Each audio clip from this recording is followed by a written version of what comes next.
Hello friends, welcome back to my channel.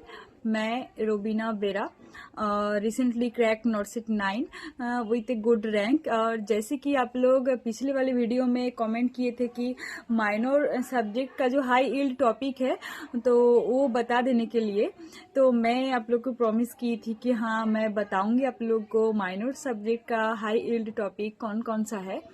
तो मैं paper ready की हूँ, मेरे पास तो पेपर रेडी है और आप लोग भी अपना पेन पेपर निकल लीजिए। तो मैं एक एक करके आपको माइनर सब्जेक्ट का हाई यील्ड टॉपिक बताते जा रही हूँ, आप उसको लिखते जाओ और अपने हिसाब से वीडियो को स्पीड और स्लो कर सकते हो, बीच में पॉज करके भी लिख सकते हो।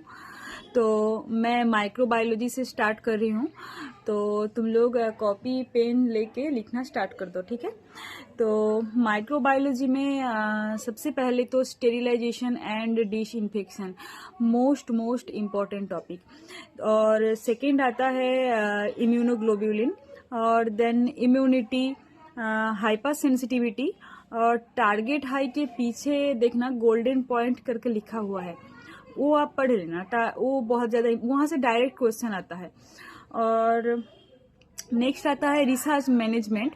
रिसर्च मैनेजमेंट थोड़ा लंबा हो जाएगा, तो फिर भी रिसर्च मैनेजमेंट से क्वेश्चन आता है। माइनर सब्जेक्ट में से रिसर्च मैनेजमेंट से ज़्यादा क्वेश्चन देखने को मिलता है। तो रिसर्च मैनेजमेंट में रिव्यू लिटरेचर और सेंट्रल टेंडेंसी मोस्ट इम्पोर्टेंट एक क्वेश्चन आता है यहाँ से। और statistics, sampling, variables, qualitative and quantitative research design, ये भी एक ना एक क्वेश्चन आता ही है यहाँ से। बस लिस्ट आउट कर लेना क्वांटिटेटिव कौन सा है और क्वालिटेटिव कौन सा है, तो उसके हिसाब से आप पढ़ लेना।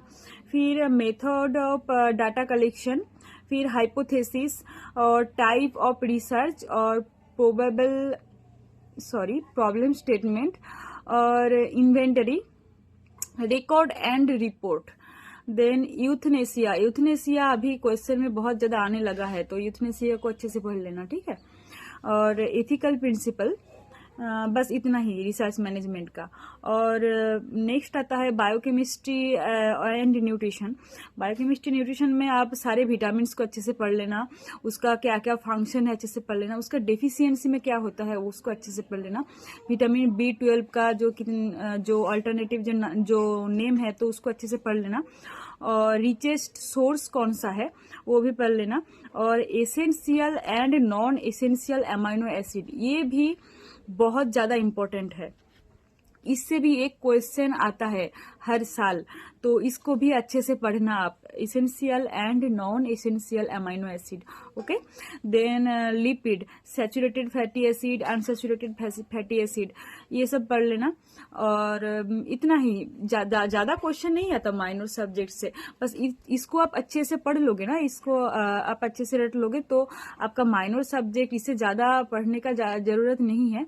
और अगर आपको पर्सनली लगता है कि कुछ टॉपिक इम्पोर्टेंट है तो उसको भी आप पढ़ सकते हो, बस मैं तो इतना ही पढ़ी थी।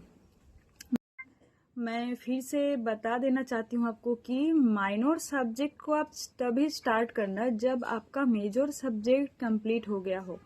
मेजर सब्जेक्ट को पहले ईच एंड एवरी टॉपिक को अच्छे से पढ़ना, उसका कंप्लीट होने के बाद ही आप माइनर को टच करना। मेजर सब्जेक्ट से सबसे ज़्यादा क्वेश्चन आता है, माइनर सब्जेक्ट तो आता है क्वेश्चन बट बहुत कम, इसको भी पढ़ना है आपको अगर अच्छा रैंक लाना है तो मेजर सब्जेक्ट कंप्लीट होने के बाद ही आप माइनर को स्टार्ट करना। हाँ, रैंक लाने के लिए माइनर सब्जेक्ट बहुत ज़्यादा इम्पोर्टेंट है। अगर आप माइनर सब्जेक्ट को छोड़ के जा रहे हो तो आप गलत कर रहे हो, क्योंकि माइनर सब्जेक्ट से टोटल 9-10 क्वेश्चन तो आता ही है। और बाकी आपको अगर कुछ टॉपिक इम्पोर्टेंट लगता है तो आप नीचे कमेंट कर सकते हो, जिससे सबको पता चले। और प्रीलिम्स तो अच्छा, प्रीलिम्स को क्वालिफाई करने के लिए आपको नॉन नर्सिंग भी बहुत ज़्यादा ज़रूरत है। और नॉन नर्सिंग में तो 20 क्वेश्चन आता है, आपको पता है, तो नॉन नर्सिंग को भी आप अच्छे से पढ़ना। वो मैथ्स वगैरह ज़्यादा नहीं आता है नॉर्सिट में, फिर भी आप करके रखना, अगर आ गया तो आप कर दोगे।